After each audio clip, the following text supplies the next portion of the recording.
His blood remained on my hands when I understood this was merely the dawn of profound sorrow, yet one illuminated by countless revelations. Good morning, my cherished ones.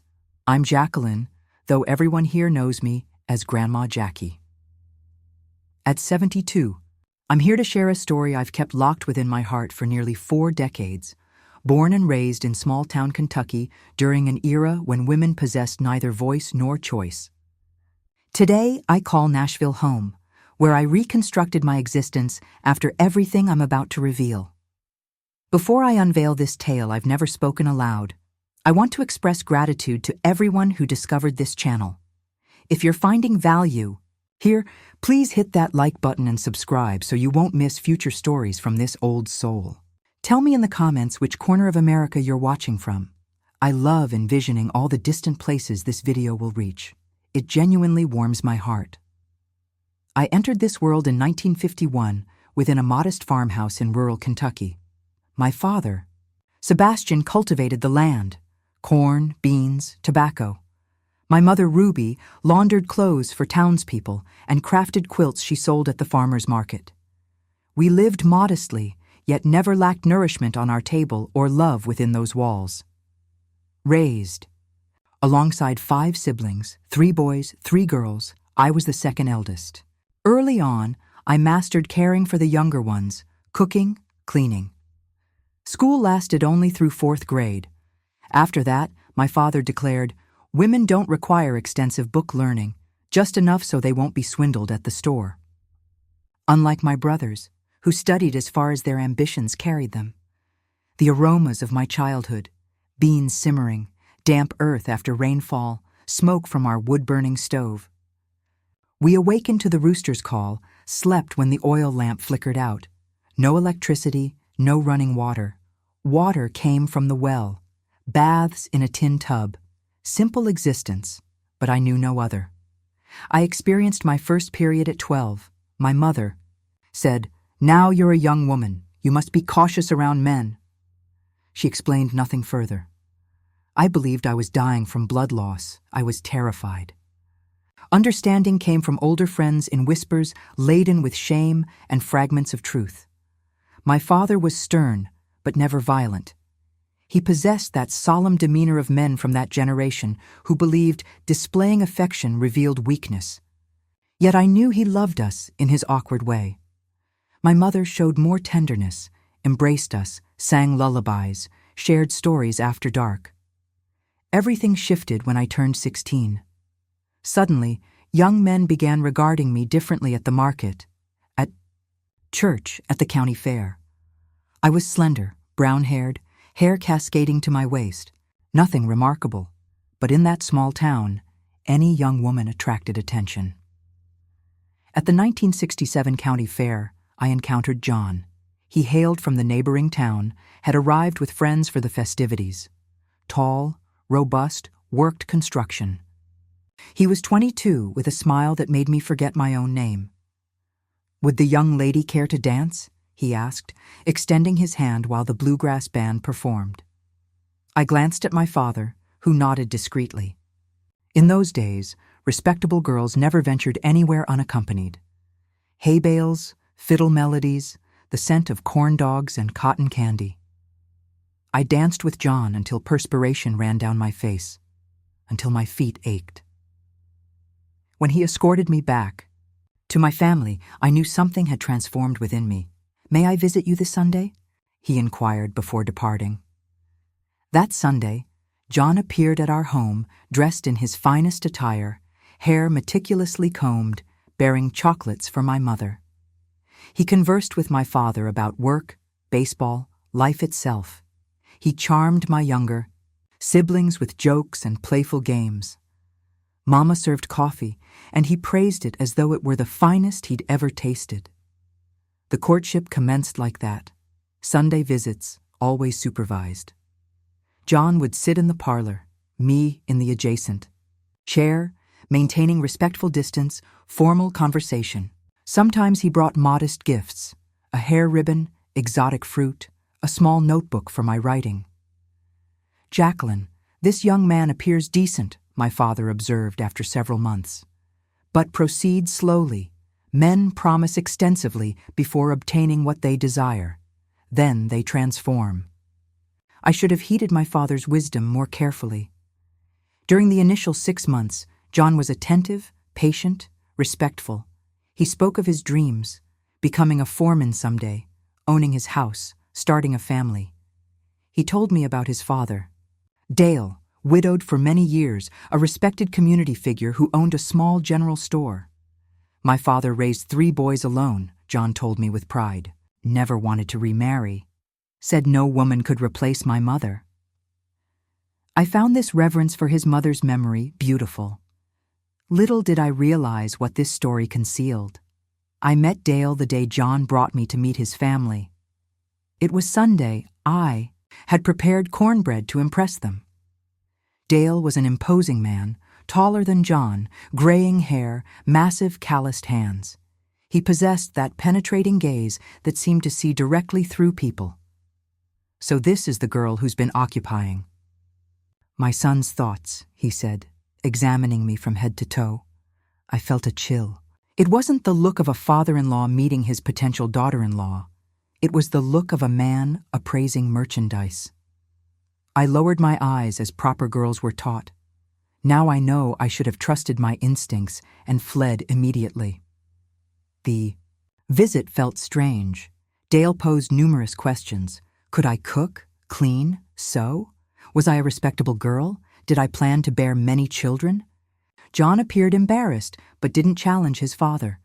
His brothers seemed accustomed to this behavior, almost bored.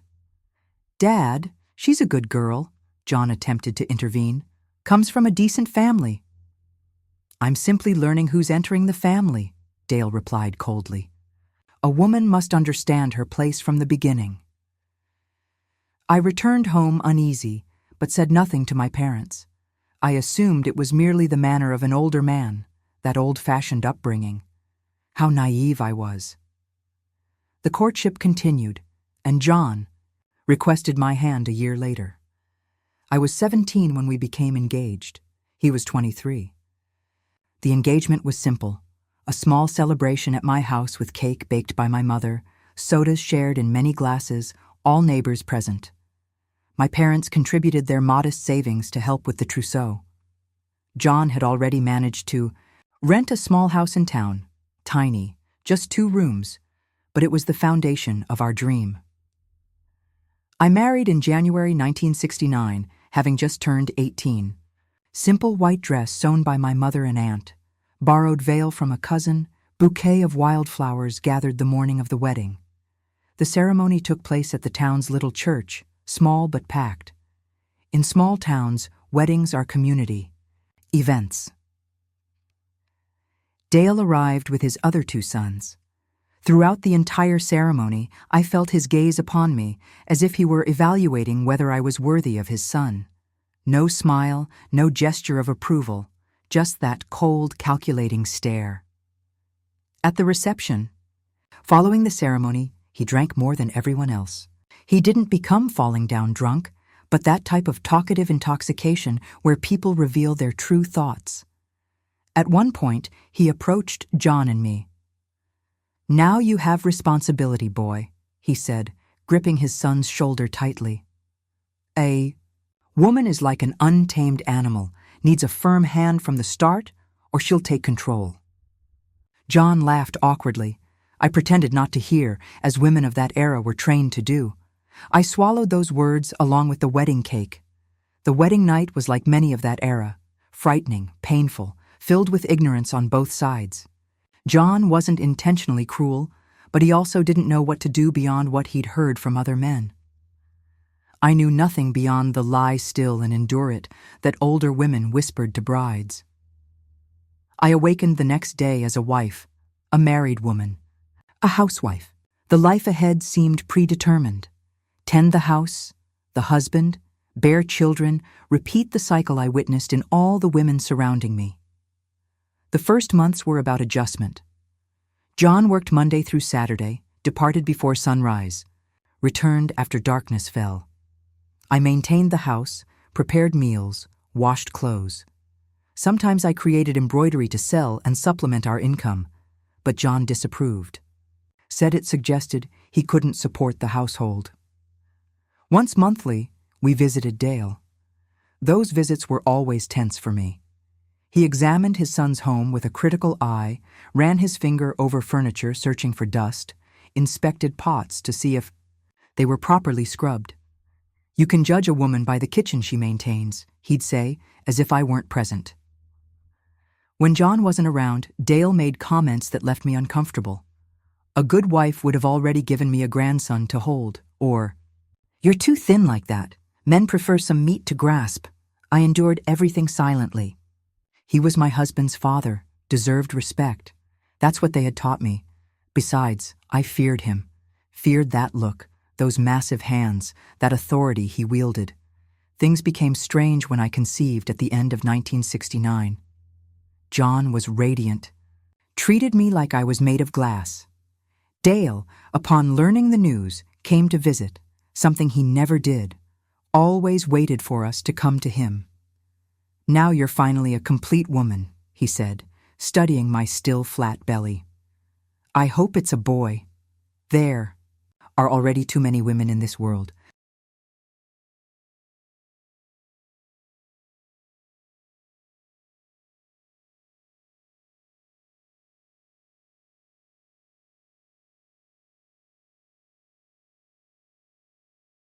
The pregnancy was difficult. Constant nausea, weakness, pains that came and went. The town doctor said it was normal, that I was very young and my body was adapting. John worried, but needed to work. I spent most of those months alone, managing the discomfort as best I could. Dale began appearing more frequently.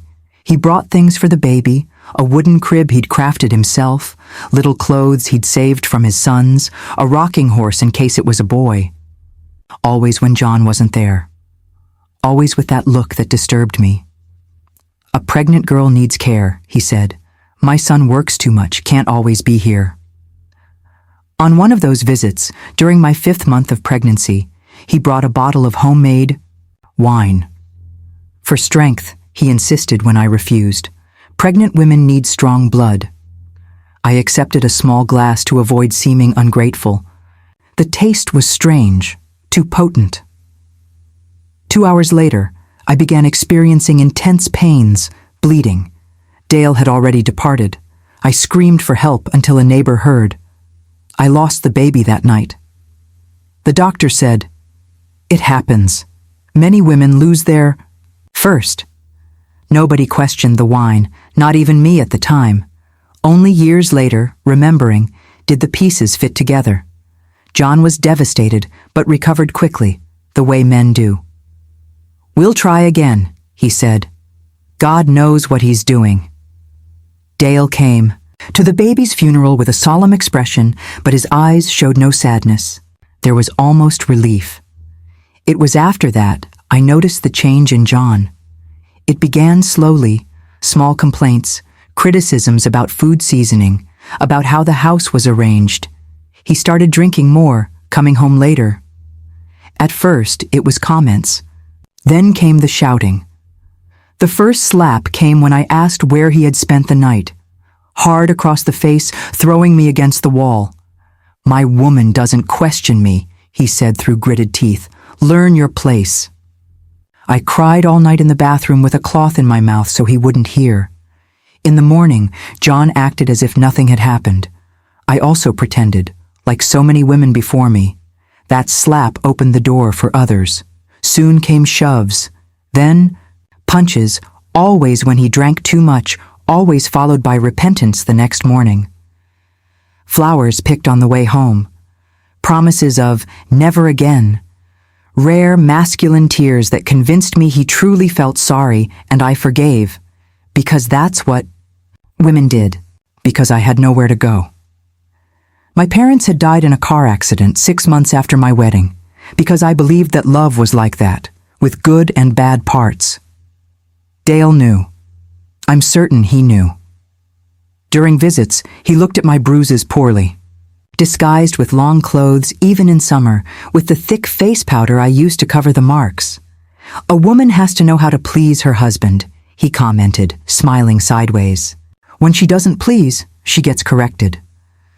In 1972, I conceived again.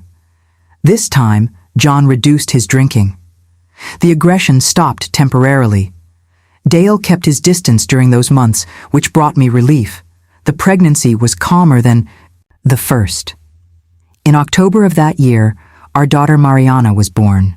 Beautiful, perfect, with her father's eyes and my dark hair. John was disappointed it wasn't a boy, but soon was enchanted by his daughter. Dale didn't even want to hold his granddaughter when we brought her to meet him.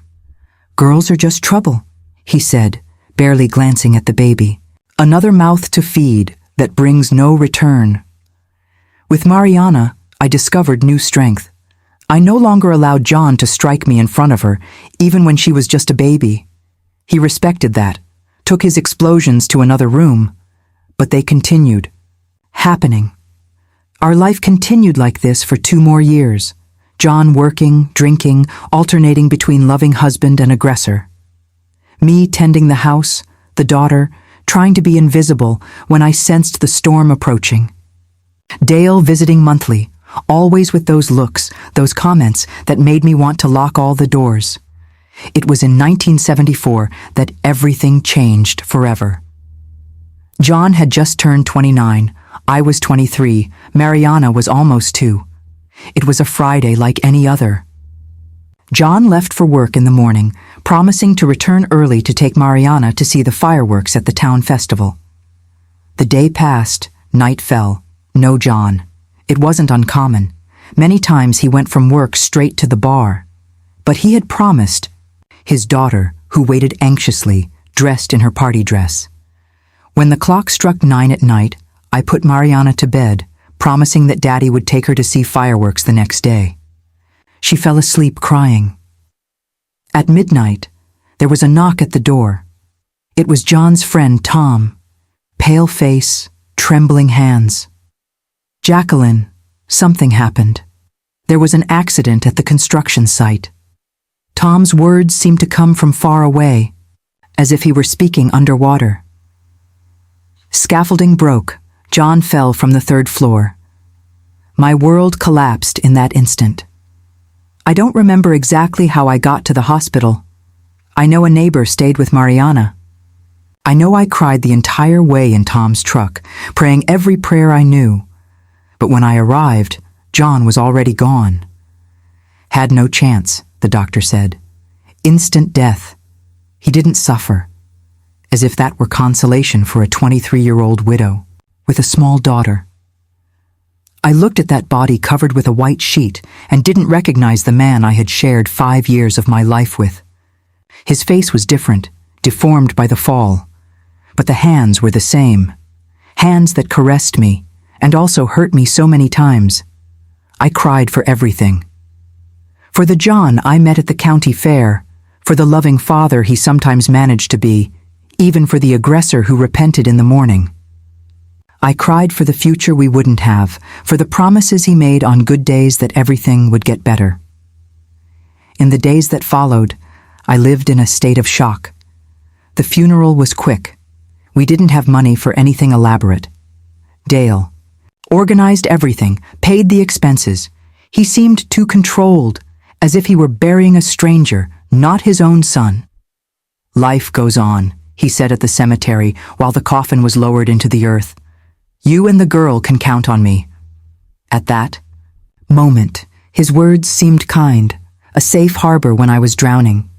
Little did I know what that offer truly meant.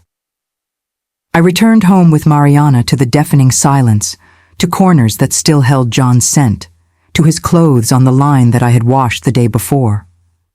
Life had been difficult beside him, but at least I wasn't alone. Now it was just me and my daughter in the world. I had no job, no money saved. John never allowed me to work outside, and the little I earned with embroidery barely paid for material to make more. The rent was due in a week, and the landlord had already come to offer his condolences and remind me that business is business. That's when Dale arrived with a proposal. "Come live with me," he said, sitting in my living room 3 days after the funeral. The house is spacious, has a spare room since the boys left. Mariana will have better conditions than in this place. I hesitated. Something about the offer caused me discomfort, the same chill I felt when I first met him. But what else could I do? Return to Kentucky? I had no family there anymore, no close friends after being away so long. It would just be until I can find a job, get established. Of course, he replied too quickly. Just until you recover from this blow. A week later, Mariana and I moved to Dale's house. It was on a small farm outside town, isolated, surrounded by cornfields. The house was simple but spacious. 3 bedrooms, large living room, kitchen with wood stove, big yard with chickens and a milk cow. The general store he managed was in the front part of the property, facing the main road. The first days were calm. Dale left early for the store, returned for lunch that I prepared, then went back to work until nightfall. He was polite, maintained respectful distance. He spent little time with his granddaughter, but didn't show the aversion of the first meetings. Kept the house in order, cooked, washed, ironed. Mariana played in the yard, enchanted with the animals, with the space she had never had before. Gradually, the pain of loss gave way to routine, to the necessity of moving forward. I began looking for work, asked store customers, offered sewing and embroidery services. It was little, but I started saving some money, hidden in a cookie tin, saving for our new beginning. Changes in Dale started in the first month. Subtle. At first, a lingering look during dinner, a strange compliment about how the dress marked my body, questions about when was the last time John and I had slept together. "A young woman like you must miss it," he commented one night after Mariana was already asleep. I pretended not to understand, thanked him for dinner, and went to my room, locking the door as I had already made a habit. The uneasiness grew, but I repeated to myself that it was all in my head, that I was misinterpreting because of grief, fear of being alone. The first time he tried something more direct was when we completed 2 months in that house. Mariana had a fever. I had spent the night awake with her. In the morning, Dale offered to get medicine in town. "Lie down a bit," he said when he returned. "I'll watch the girl while you rest." Exhausted, I accepted. I fell asleep almost instantly. In my room, I awakened with the mattress sinking beside me, a weight on top of me. Dale, shirtless, his breath reeking of morning whiskey invading my face. "Quiet," he whispered, one hand covering my mouth. "Don't want to wake the girl." He didn't insist that day. He stayed on the other side of the door, breathing heavily. "It was just a misunderstanding," he finally said. "No need to make such a drama." I spent the afternoon locked up with Mariana, terrified. When he left for the store, I took the chance to get water, food, everything we needed to spend the night entrenched in the room. At night, he knocked on the door. Calm voice as if nothing had happened. "Jacqueline, don't be silly. Let's talk like adults. It was an impulse. It won't happen again." I didn't answer. Mariana slept in my arms, her fever finally breaking. I prayed for dawn to come soon, for a chance to escape from there. At dawn, the door opened. I had forgotten he kept copies of all the keys. I woke up with him already inside the room, approaching the bed where Mariana and I slept. "If you scream, if you make any noise, you'll scare the girl," he warned, his voice strangely controlled. "Come with me to the other room. Let's resolve this like grown-ups." I looked at my sleeping daughter. The fear of waking her, of traumatizing her, was greater than my own terror. I got up silently and followed him to his room. What happened that night? I don't have the courage to detail, even after so many decades. I'll just say it was the beginning of a nightmare that would last weeks. When I returned to my daughter's side, I felt I would never be the same again. Part of me had died in that room. In the morning, Dale acted as if nothing had happened. Had coffee, went to the store, came back for lunch. The only difference was, the satisfied smile, the look of someone who had proven he could do whatever he wanted. "This will be our secret," he said when we were alone. "Nobody would believe you anyway. The daughter-in-law who came to live with her father-in-law and now accuses him. Everyone will think it's a scheme to stay with the house, with the property." And he was right. Who would believe a young widow without resources against an established man, respected in the community? Even if they believed, what would become of me and Mariana? Where would we go? I started barricading the bedroom door with chairs, tables, everything I could find.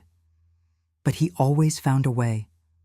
Always had the perfect excuse for Mariana, for the neighbors, for anyone who asked about the nighttime noises, about my swollen eyes from crying so much.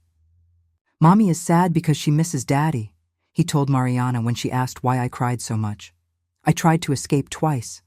The first time he found me on the road, Mariana in my arms, our small bundle of clothes on my back. He brought me back by force, the girl crying without understanding. "Try again, and the girl stays with me," he threatened when we were alone. "I can get custody. I have friends, money for a lawyer. You have nothing." The second time, I managed to get to the bus stop. I was boarding the bus to Nashville when he appeared with the town sheriff. "This is my daughter-in-law," he explained to the man. "She hasn't been right in the head since my son died. She's trying to take my granddaughter away. Poor little thing." The sheriff, Dale's buddy for years, looked at me with pity. "Better go back home, ma'am. Children need stability." That's when I understood there was no way out, that nobody would help me, that the nightmare would only end when he wanted it to. In the third week of that hell, Dale drank more whiskey than usual. The harvest had been good, the store was prospering. He celebrated alone while I put Mariana to bed. When he entered my room that night, he was more violent than normal. He wasn't satisfied with the usual abuse. He wanted to hurt, humiliate, leave marks. He struck hard when I tried to resist, threw me against the wall, dragged me by my hair. "Just like John's mother," he murmured while he assaulted me. She also played hard to get in the beginning. The revelation shocked me even amid the pain. John's mother, whom he said he respected so much, whom he said was irreplaceable. Had she gone through the same hell? For the first time, I couldn't contain my screams. The pain was too intense, the desperation too immense. Mariana woke up, came to the door, calling. "Mommy, is Mommy hurt?" "Go away, girl," Dale shouted. "Go back to your room." I heard her little steps running, scared. That awakened something in me, a fury I didn't know existed. My daughter wouldn't grow up seeing her mother being destroyed like this, wouldn't live thinking this was normal. In the impulse of rage, I managed to break free. I ran to the kitchen, Dale right behind. Stumbling in his own drunkenness, I grabbed the first thing I found, an iron skillet, still hot from dinner. When he reached me, swaying, smiling that horrible smile, I spun with all my strength. The skillet hit the side of his head with a sound I'll never forget. Dale fell first to his knees, then on his side. He didn't move anymore. I stood there, the skillet still in my hand, watching the blood that started spreading across the cement floor. I felt nothing, no remorse, no relief, no fear, just emptiness. Mariana appeared at the kitchen door, eyes wide. "Is Grandpa hurt too?" I dropped the skillet, ran to her, covered her eyes. "Grandpa fell asleep, my love. Let's go to your room. Mommy is going to pack our things and we're going to travel." I put her in bed, talking about the adventure we would have, about the big city we would see. While she fell asleep again, my mind was racing. What to do now? I went back to the kitchen. Dale remained motionless, the blood forming an ever larger pool. I checked his pulse. Nothing. His neck. No sign of life. I had killed my father-in-law. The man who abused me for weeks. The man who I now realized had probably done the same to John's mother years ago. The man who was respected by everyone, whom nobody ever questioned. I couldn't call the police. Who would believe my version? A widow who kills the father-in-law who gave her shelter. They would arrest me, maybe forever. What would become of Mariana? That's when I made the decision that would change our lives forever. I dragged Dale's body to the yard, to the pig pen where he raised 2 large pigs, big, hungry animals that he fed with scraps. "I'm sorry," I murmured. Not to him, but to some greater force that might hear me. There was no other way. I threw the body over the improvised fence. The pigs approached, curious at first. Then I looked away, but didn't move. I needed to be certain. I went back inside, washed the kitchen like I had never washed before, scrubbed the floor, the walls, everything that could have a drop of blood. I burned my stained clothes, bathed until my skin burned. I packed a small suitcase with our most important things. I took the money I found in the house, not much, but enough to start over somewhere else. I woke Mariana when the first ray of sun appeared. "We're going to travel now, my love. We're going to see new places." "And Grandpa?" "Grandpa stayed to take care of the house. We'll send a letter later." We went to the road, waited for the first bus. Nashville was the most logical destination, big. City where nobody would know us, where we could disappear. While the bus moved away from that place, I looked through the window one last time. The house got smaller in the distance. The store, the yard where I left, buried not only my father-in-law's body, but also part of my soul. Mariana slept in my lap during the trip, innocent, not understanding what we had left behind. I stayed awake, eyes open but not seeing the landscape that passed. I could only see the blood, Dale's glassy eyes, the skillet in my hand. What I had done haunted me, but I didn't regret it. I had protected my daughter. I had survived. And now, for the first time since John's death, I had control of my life again. The bus continued to Nashville, and I continued toward an uncertain future. But at least it would be a future I would choose myself. I carried with me the weight of what I had done, but also the determination to never be a victim again.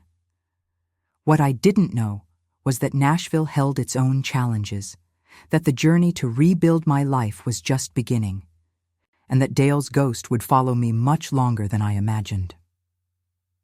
We arrived in Nashville on a humid late afternoon in 1974.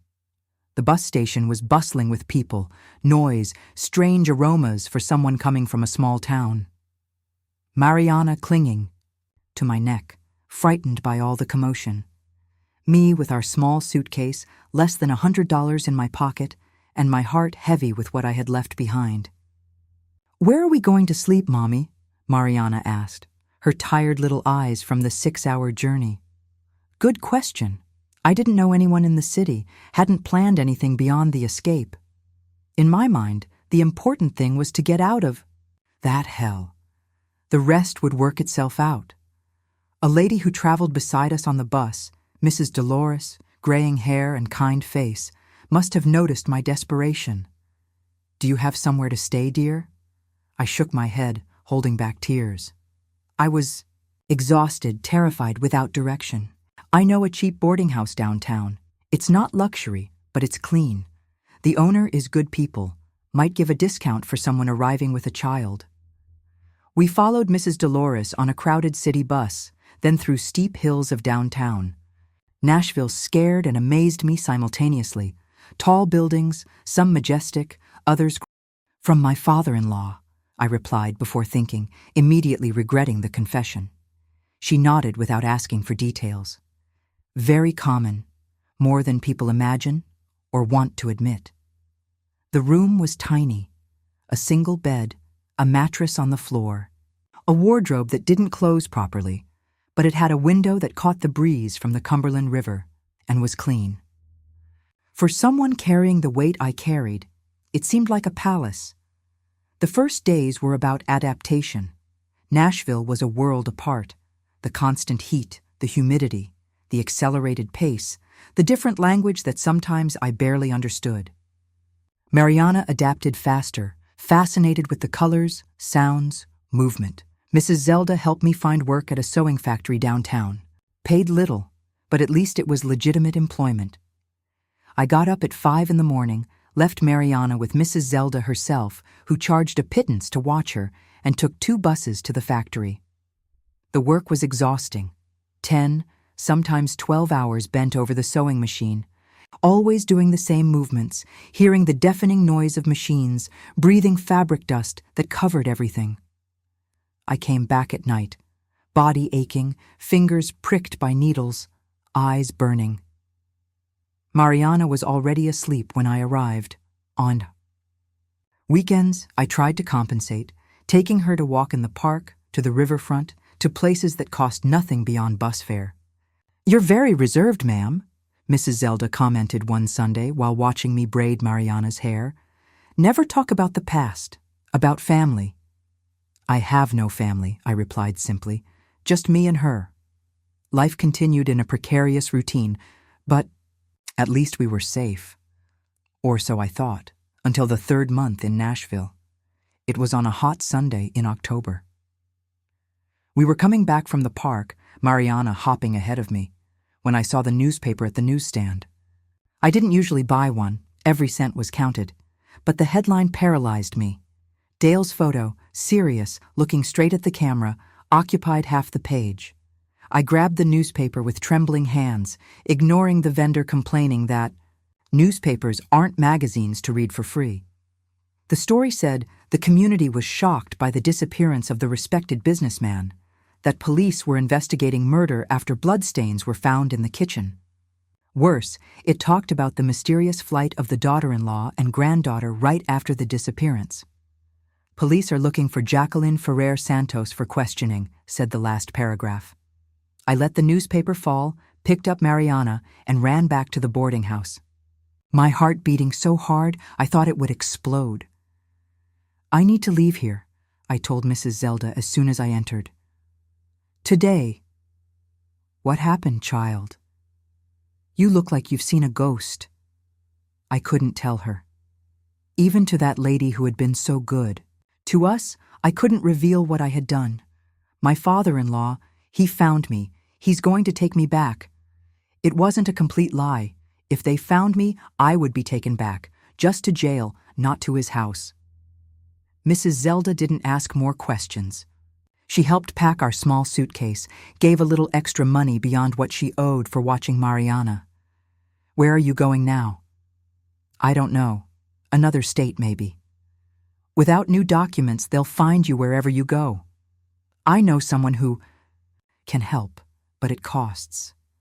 Almost all the money I had saved in 3 months went to pay the someone Mrs. Zelda knew. A hunched man, reeking of cigarettes and moonshine, who appeared at the boarding house in the dead of night with falsified documents. "Now you're Mary Louise Silva," he said, handing over the birth certificate and brand new identity card. "And the girl is Anna Lucy. Guard these names well. Never answer to the old ones again, not even when you're alone." I quit the factory job. The next day, lost the severance pay, but couldn't risk staying. We left downtown, Mrs. Zelda's kindness, the life I had barely started building. We went to the other side of the city, to a neighborhood near the airport where we rented a small room in the back of a family's house. The following months were of constant paranoia. Every police car, every man who looked too long, every question about my past made me freeze with terror. I slept poorly, ate little, lost so much weight that my ribs showed. I found work as a housekeeper for a family in Belmead. They paid less than the factory, but I could bring Mariana with me. The employer, Mrs. Elizabeth, was demanding but fair. Her husband, Dr. Richard, a renowned physician, barely appeared at home. At home? What home? We no longer had a real home. The rented room was just a place to sleep. We spent our days at Mrs. Elizabeth's house, me cleaning, cooking, washing, while Mariana played in the backyard. We returned late, fell exhausted into the bed. We shared, to wake before sunrise and start all over again. It went on like this for almost a year, the fear gradually diminishing, giving way to physical exhaustion, emotional emptiness. I had escaped hell with Dale. But what kind of life was this that I was offering my daughter? Mariana turned 4 in May 1975. I had no money for a present or a party. I bought a cupcake at the bakery, put an improvised candle in it. We sang happy. Birthday, just the two of us in the stuffy little room. "I wanted a doll, Mommy," she asked with those eyes that reminded me so much of John's. "Next birthday, daughter, Mommy promises." But even as I spoke those words, I wondered if I would be able to keep that promise. If we would still be running, still hiding, still living this half-life where we were always looking over our shoulders, the weight of what I had done, what I had been forced to do, pressed down on me every day. But when I looked at Mariana, when I saw her innocent smile, I knew I had made the only choice I could. I had protected my daughter. I had survived. And somehow, despite everything, we would find a way to truly live again. The story continues, but that's where I'll leave you today, my dear ones. Sometimes the beginning of healing looks a lot like the continuation of pain. But healing does come, eventually. Thank you for listening to this old woman's story. Hit that subscribe button if you want to hear what happened next in Nashville, and how we finally found our way to something that looked like home. Until next time, remember, sometimes survival looks like the hardest thing you've ever done. But you're stronger than you know. This is Grandma Jackie, signing off. Life continued at this relentless pace for several more months, until September brought the nightmare I dreaded most. I stood in that cramped grocery store with Mariana, stretching. Our meager dollars as far as they'd go, when I spotted the poster plastered on the community bulletin board. My face, a crude sketch yet unmistakably recognizable, blazed beneath those terrifying words, "Wanted for murder," with a reward plastered. Underneath, the world tilted beneath my feet. The bag of beans slipped from my trembling hands, scattering across the concrete like scattered hopes. "Miss, are you all right?" The store owner approached with concern etched across his weathered face. I couldn't form words. I scooped up Mariana and fled that place as if demons were chasing us, because in many ways they were. I didn't dare return to our tiny room or Mrs. Elizabeth's sanctuary. Instead, I wandered the city streets like a ghost, Mariana growing heavier in my arms with each block. She whimpered about exhaustion and hunger, confusion clouding her innocent eyes. "We're playing hide-and-seek, sweetheart," I whispered, choking back my rising panic. "We mustn't let anyone discover us." When darkness finally claimed the day and my legs could carry us no further, we collapsed in a downtown park. Mariana dozed, fitfully in my lap, while I stared at the Cumberland River's restless waters, fantasizing about boarding one of those distant boats, escaping to somewhere untouchable, starting fresh. But reality crashed over me like ice water. How could I flee with no money, no papers I dared show, and a small child depending on me? Where would we run? How long before they dragged me back? That's when I made the most agonizing yet necessary decision of my life. This shadow existence had to end. I needed to confront what I'd done, face the consequences head on. For Mariana's sake, she deserved infinitely more than a lifetime of running and deception. The following morning, we cleaned ourselves at a public fountain, and I straightened our clothes as best I could with shaking hands. With our final coins, I bought bread that we devoured like prisoners receiving their last meal. "We're visiting someone very important," I told Mariana, who attacked her portion with the desperation of someone who'd gone to bed hungry. Each step toward the central police station felt heavier than the last, as if I were marching to my own execution. In truth, perhaps I was. "How can I assist you?" The desk officer's suspicious gaze swept over my disheveled appearance. "I'm Jacqueline Ferrer Santos," I managed, my voice barely a whisper. "You're searching for me regarding Dale Santos's disappearance." Recognition flashed in his eyes like lightning. Within moments, police swarmed around me, wrenching me from Mariana as she screamed my name, metal handcuffs biting into my wrists like the jaws of fate itself. The interrogation stretched endlessly. I laid bare everything: John's violent death, our move to Dale's house, the relentless abuse, that fatal night when everything shattered. "Do you possess evidence of these alleged assaults?" demanded the detective, a weary, middle-aged man whose tired eyes had witnessed every conceivable human story. What proof could I offer? No witnesses, no scars, just my trembling word against the sterling reputation of a pillar of the community. Exactly as Dale had predicted with his cruel smile. Nobody would believe me. That first night, I shared a cramped cell with 3 other broken women. I had no idea where they'd taken Mariana, whether she was frightened, hungry, crying for me. The desperation clawed at my insides until I retched up what little food they'd provided. The following day brought more interrogation, more skeptical stares, more accusations hurled like stones. "The pigs on the property have been slaughtered," reported a younger officer with clinical detachment.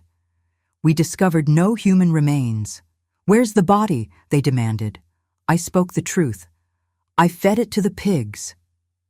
"No body, no murder," the detective commented with a shrug. "But we have bloodstains in the kitchen and your flight. That's sufficient to keep you locked away until trial."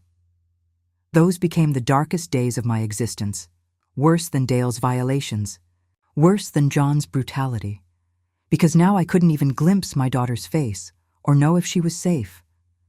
A week crawled by before my first visitor arrived, a stern social worker clutching thick glasses and an ever-present clipboard. "Your daughter is in temporary care," she announced matter-of-factly. "She's adjusting to the routine adequately." "When can I see her?" "That depends on your case's progression and whether she wishes to see you."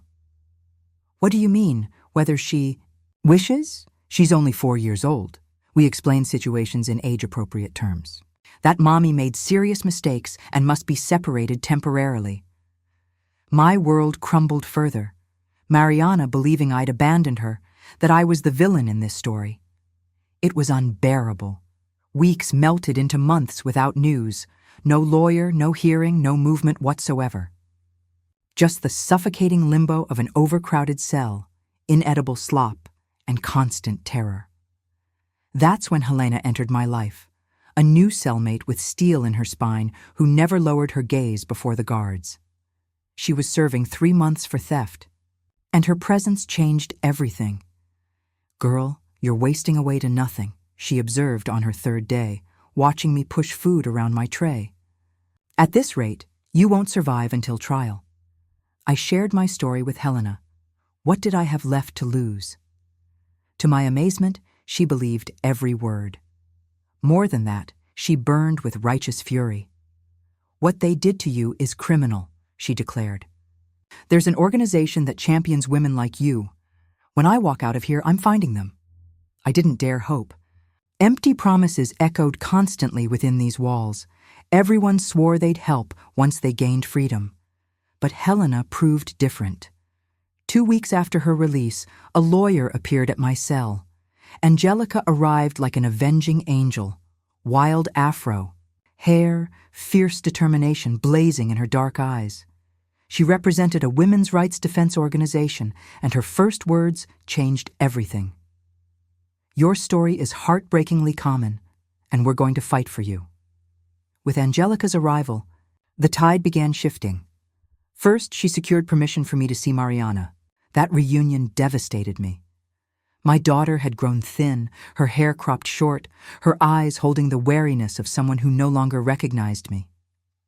"You hurt Grandpa," she whispered when we sat alone in that sterile visiting room. "No, baby." "Girl, Grandpa was hurting Mommy, causing terrible pain." "How do you explain sexual violence to a 4-year-old? How do you justify taking a life?" Angelica also arranged my transfer to the infirmary. I was severely anemic, dehydrated, showing alarming signs of deep depression. It was there, in that clinical white room, that I received the crushing blow that nearly destroyed me completely. "Your husband's brothers have filed for permanent custody," Angelica informed me on a rain-soaked February afternoon in 1976. "They're claiming you're mentally unstable, that you fabricated the accusations against Dale." They knew the truth about Dale's nature, but without concrete evidence, it remained my word against theirs, and they possessed financial stability, respectable homes, everything the system valued. In justice's cold eyes, they could steal my daughter, and they did exactly that. The judge granted provisional custody to Robert, John's older brother. That same day, he whisked Mariana back to Kentucky, far from my reach, without even allowing a goodbye. That night marked my absolute rock bottom, the moment I surrendered all hope, all will to continue. I hoarded the pills from the infirmary, accumulating enough to end this nightmare permanently. When I swallowed them all at once, I felt only relief. But fate had other plans. A vigilant nurse discovered me, summoned help, pumped my stomach, and strapped me to the bed to prevent another attempt. For weeks, I remained in that state, silent, barely eating, hollow-eyed, and broken. The only thread keeping me tethered to this world was the impossible dream of someday holding Mariana again. Then Sister Conception entered my life like a shaft of light-piercing absolute darkness. This elderly nun visited the prison infirmary, bringing spiritual comfort to the forgotten. Deep lines carved her kind face, her hands calloused from a lifetime of service. "God never abandons his daughters," she said, cradling my hands in hers. "Even in the deepest valley, he walks beside you." I felt too broken for faith. What God would permit such suffering? John's death, Dale's abuse, separation from my child. But Sister Conception refused to abandon me. Daily visits, Bible readings, gentle conversation when scripture felt too heavy. Gradually, her unwavering presence became like dawn breaking over a long night. "You must stay strong," she insisted. "Fight for your daughter when you leave this place. When, not if." That single word, when, made all the difference. I began eating properly, responding to treatment, daring to believe that perhaps tomorrow existed beyond these walls. In April 1976, I finally faced my first hearing. Angelica had worked tirelessly, gathering evidence and witnesses. Helena returned to confirm my state when I'd surrendered. Mrs. Elizabeth traveled from far away to testify about my terrified arrival in Nashville, bearing visible marks of violence. The breakthrough came when they located a former employee of Dale's who confirmed suspicions about John's mother's mysterious death years earlier. "It wasn't fever like he claimed," she testified with a trembling voice. "He beat her until she couldn't rise again." Still, the case remained treacherous. No body, my confession under questionable circumstances, my flight attempt. The trial dragged on for months, legal documents flying back and forth like battle standards. In January 1977, nearly 3 years after John's death, I received my sentence. Guilty of voluntary manslaughter with mitigating circumstances. 6 years imprisonment with the possibility of progression to semi-open regime after serving 1/3. Victory and defeat intertwined like lovers. Victory because they acknowledged the mitigating circumstances, the history of abuse. Defeat because years still stretched between Mariana and me. "We're appealing," Angelica assured me. "This sentence remains unjust considering your ordeal." That night, lying on my hard bunk listening to the prison's nocturnal symphony, I made another crucial decision. I would transform this time into preparation, not merely waiting. These years would forge me into the mother Mariana deserved. I enrolled in the prison education program, devouring everything: English, mathematics, history. Sometimes I studied 12 hours daily. What else did I have? I joined work programs too. Sewing, crafts, cleaning, anything that reduced my sentence and allowed me to save precious dollars. Time flowed like this, between books and labor. I saw Mariana only twice yearly when Robert brought her for court-mandated visits. She grew before my eyes in heartbreaking leaps, each visit finding her more distant, more like a stranger. By age 6, she called me Aunt Jackie instead of Mama. In 1979, after serving just over 2 years, I earned progression to semi-open regime. Days meant freedom to work outside, returning only to sleep within prison walls. Sister Conception, my faithful guardian angel, secured employment at the convent. Laundry. That first breath of true freedom in years felt like resurrection. Walking streets, feeling sunlight, seeing the river again, even knowing I'd return to my cell each night. Conditional freedom arrived in 1981.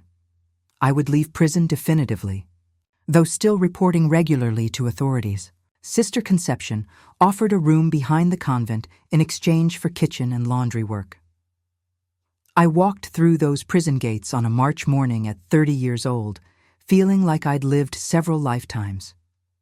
My hair already showed silver threads, my body marked by hardship. Ancient construction with thick walls that maintained coolness even during Tennessee's scorching summers. My room was tiny, Spartan. A narrow bed, small wardrobe, simple table with a Bible. After a prison cell, it seemed palatial. Stay as long as necessary, Sister Conception explained.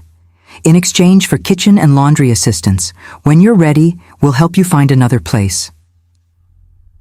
I established rigid routine, rising at 5 with the nuns, helping prepare breakfast, then spending most days in the massive laundry among wash tubs and pressing irons. The labor was demanding yet comforting in its simplicity. Evenings meant study. The nuns maintained a modest library and encouraged continuing the education I'd begun in prison. My goal blazed clearly. I needed financial and emotional stability for any chance of recovering Mariana. It wouldn't be simple. Robert and his wife Carmen had raised my daughter for nearly 7 years. She was 11 now, probably viewing me as a stranger, perhaps even the dangerous woman who'd hurt Grandpa, as they'd undoubtedly told her. A month after release, Angelica visited, her afro hair more voluminous than ever, her smile radiating fierce determination. "I've discovered a path to secure regular visitation," she explained, spreading documents across the convent kitchen table. "They cannot deny a mother's fundamental rights, even with your parole status. We're filing a legal petition." 3 months of legal warfare followed. Robert hired expensive attorneys, claiming I was dangerous, unstable, that I would traumatize the child. But the judge, a middle-aged woman with compassionate eyes, ruled in my favor.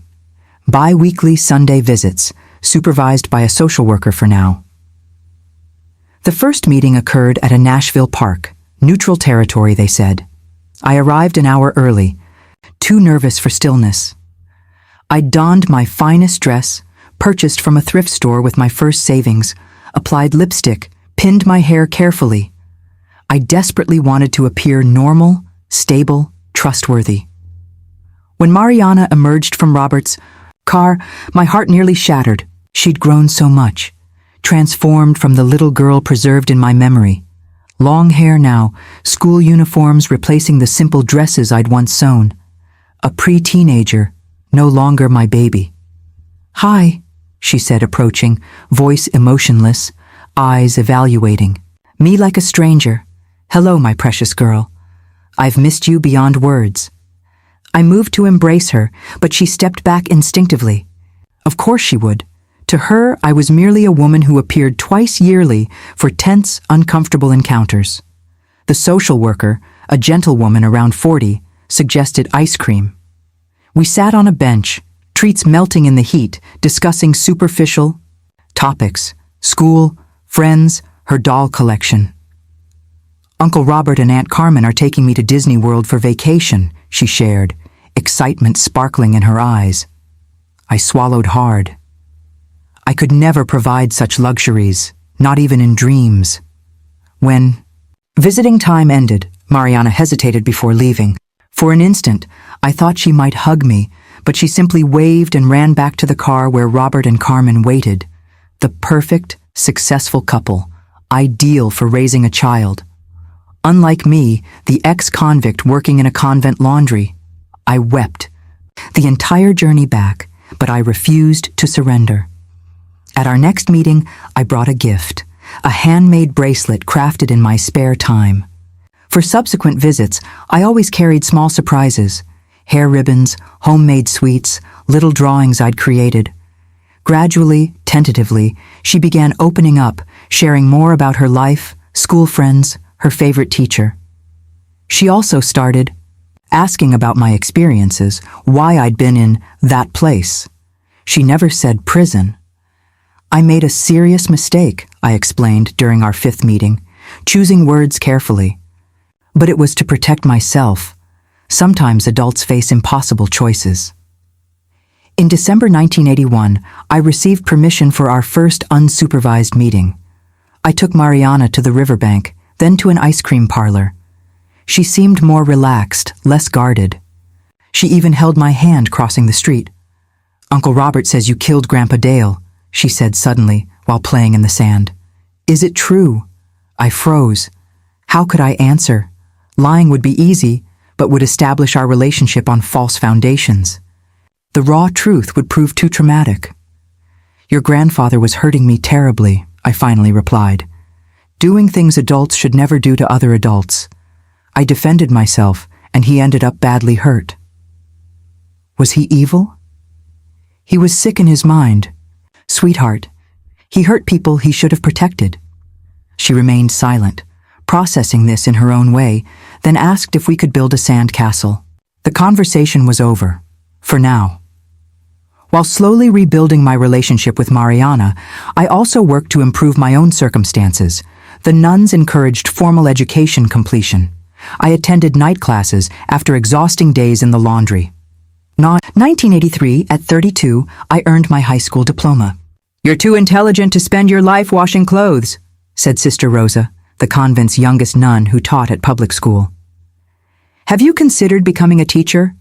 Teaching? The idea had never crossed my mind. In my world, ex-convicts couldn't become educators. Your parole ends in 2 years. After that, nothing prevents it. We desperately need teachers in impoverished neighborhoods. The seed was planted. I began saving every penny, moving from the convent in 1984 to a rented room closer to downtown, securing better employment at an industrial laundry. Higher wages, though more exhausting work. When my parole concluded in 1986, I'd saved enough to enroll in the nighttime teaching program. Days meant work, nights meant study, weekends belonged to Mariana. Exhausting, but every time I held a book, every new lesson learned, I felt myself finally seizing control of my destiny. Mariana was 16 now, a complete teenager with her own opinions and typical adolescent rebelliousness. Our relationship had improved tremendously. She saw me as Mom again, though she still lived with Robert and Carmen, who'd become her family. Around this time, the whispers began. Sidelong looks, pointing fingers. That one there, the one who killed her father-in-law. Nashville was enormous. Yet somehow my story had leaked. Maybe someone recognized me from trial coverage. Maybe someone from the small town who'd relocated to the big city. Suddenly I found myself branded again. At the teaching program, some classmates stopped speaking. To me. At the laundry, customers requested different attendance. Even at the neighborhood market, I felt stares, heard whispers, shame crashed over me like a tidal wave. The feeling of being subhuman, undeserving of second chances. I considered fleeing again, hiding somewhere else. Ironically, it was Mariana who gave me strength to stay and fight. "Mom, you're stronger than that," she said when I mentioned changing cities. "We've survived much worse. These people don't truly know you." My daughter, so young yet already so wise. With her support, I continued. I completed the teaching program in 1988 at 37.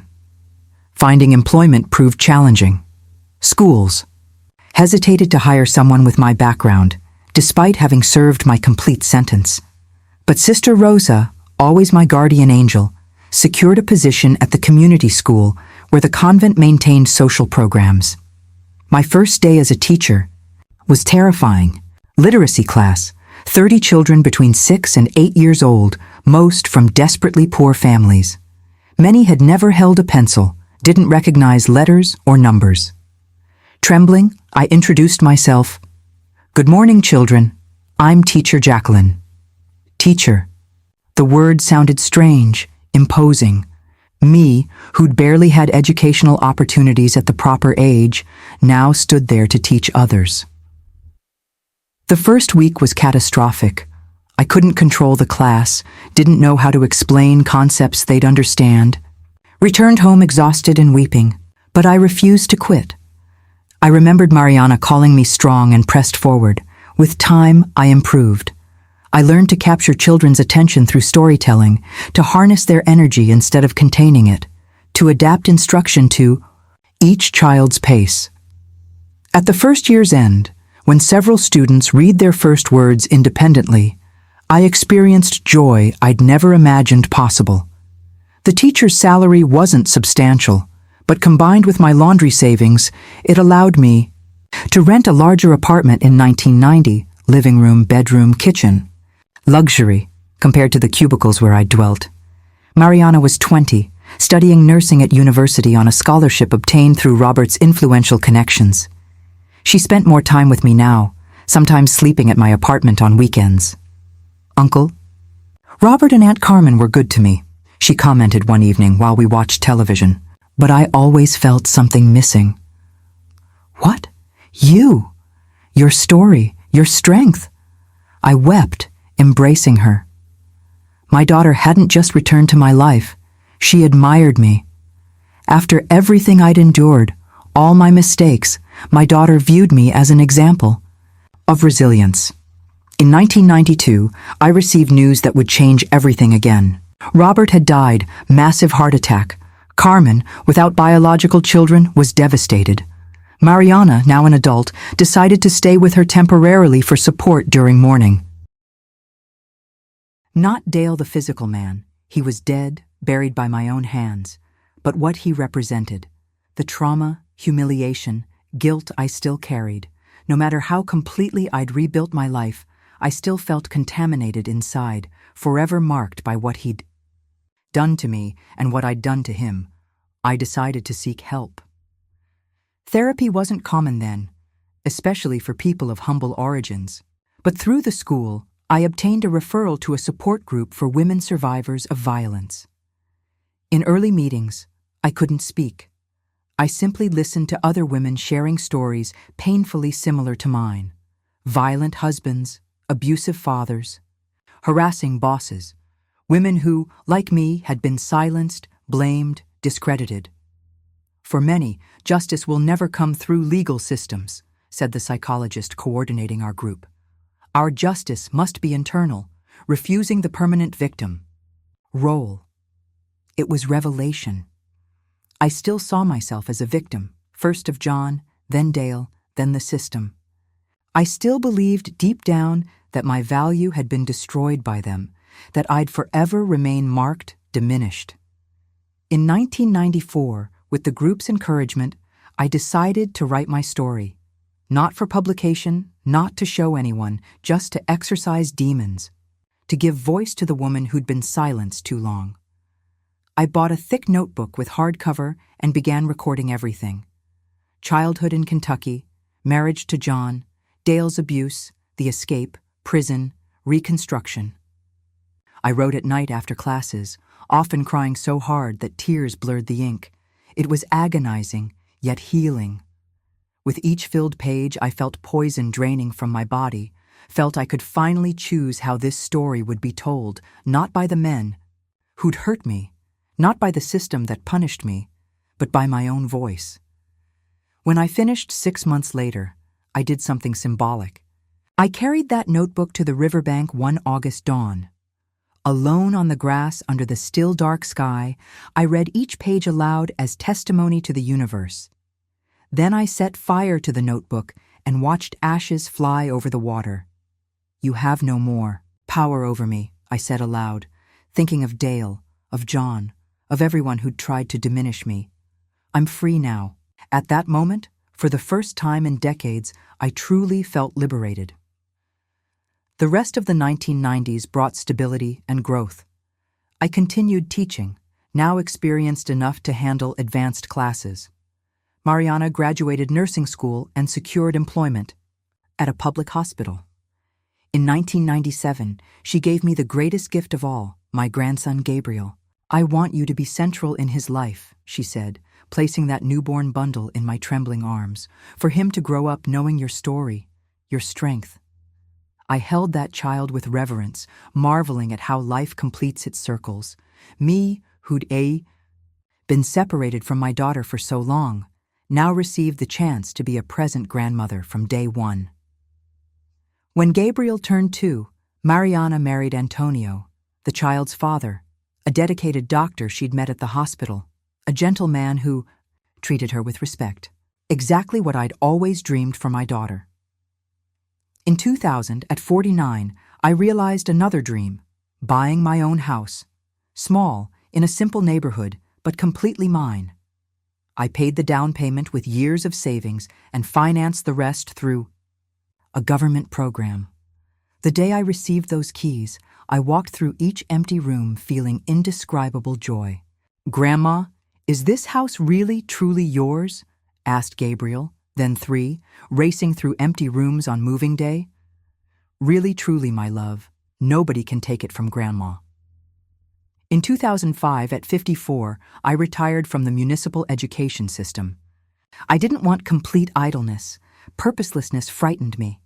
I began offering private adult literacy classes at home, charging what people could afford, often accepting services or food in exchange. Around this time, I noticed significant change in how the community perceived me. I was no longer the woman who killed her father-in-law, but Teacher Jacqueline, who helps everyone learn to read. People who once crossed streets to avoid me now sought my help. Reading important. Correspondence, teaching their children, seeking advice. The redemption the legal system hadn't provided, the community was slowly offering. In 2010, with Gabriel already a teenager, Mariana had her second daughter, Jacqueline, my namesake. An honor I'd never expected. "So she grows up as strong as her grandmother," Mariana explained when sharing her choice.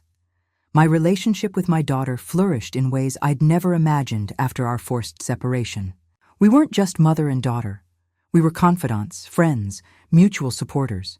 She never blamed me for the separation, never threw my choices in my face. Instead, she consistently showed admiration for how I'd faced consequences and rebuilt my life. "You taught me we can always begin again," she told me once, "no matter how dark the path appears." As I aged, I felt compelled to share my story beyond family circles, not for glory or recognition, but so other women would know they weren't alone, that escape existed even from the deepest abysses. In 2015, at 64, I began participating in conversation circles at community centers, night schools, support groups. I shared my journey without romanticizing, without omitting mistakes, but highlighting the strength I'd discovered within myself. If I managed to survive and rebuild, after all this, I told rooms full of women with looks I recognized well. You can too. Reactions varied: tears, embraces, gratitude, sometimes distrust or judgment. But whenever a woman approached afterward and whispered, "I experienced this too and thought I was alone," I knew exposing my scars was worthwhile. In 2018, Gabriel entered law school, wanting to become a prosecutor specializing in violence against women cases. "Because of your story, Grandma," he explained, "I want other women to receive the justice you didn't have." That same year, I received a surprising invitation to lecture at Vanderbilt Law School about my experience as a woman in the American prison system. Me, who'd barely completed high school, speaking to future judges, prosecutors, lawyers. Trembling with nerves but determined, I shared not only my personal story, but systematic failures I'd observed. How women violence survivors were discredited, how the system punished those who defended themselves, how prison destroyed instead of rehabilitating. True justice isn't only in written laws, I concluded, but in the capacity to recognize the complete humanity of each person entering that courtroom. The response was overwhelming: standing ovation, tears from many students, invitations to speak elsewhere. Suddenly, at 67, I had a new mission: being a voice for the voiceless, especially women imprisoned for defending themselves from aggressors. In 2020, when the pandemic forced everyone into isolation, my grandson, Gabriel, suggested something that would change everything again. "Grandma, why don't you share your story on the internet? Many people need to hear this now, especially with so many women trapped at home with abusers." The idea terrified me. Internet? I barely knew how to use a cell phone properly. But Gabriel insisted, bought simple equipment, taught me basics.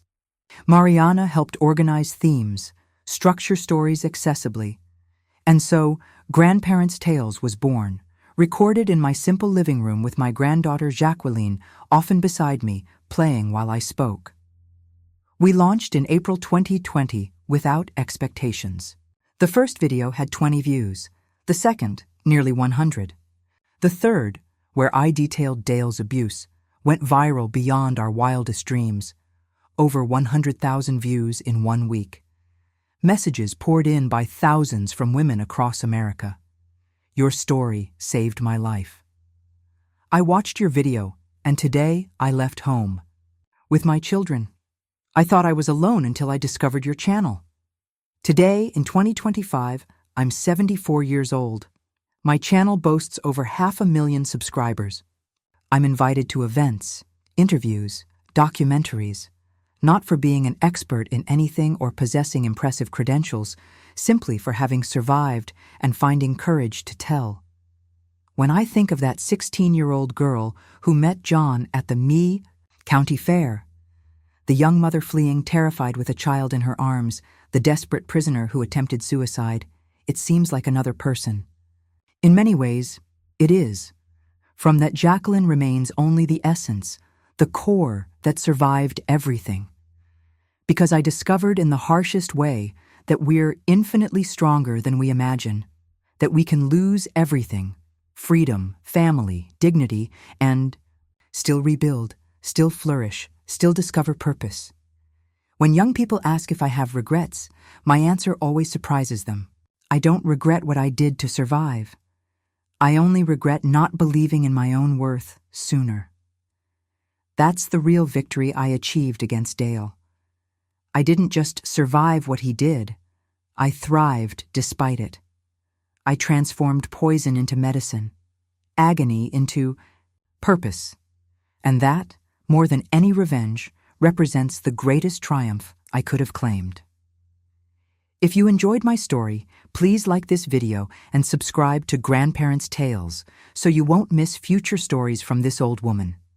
Tell me in the comments what part of America you're watching from.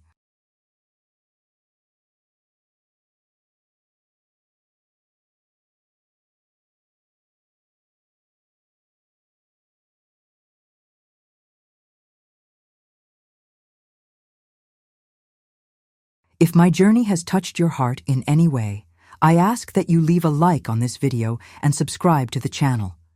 Each subscription makes me feel that it was worth opening my heart, that my words may perhaps bring comfort or strength to someone who is going through their own valley of shadows. And if you want to hear more stories of overcoming like mine, leave a comment telling me where you're watching from. On Grandparents' Tales, we share real stories of other grandparents who, like me, carry stories of pain, resistance, and triumph. Stories that remind us that we are much stronger than we imagine.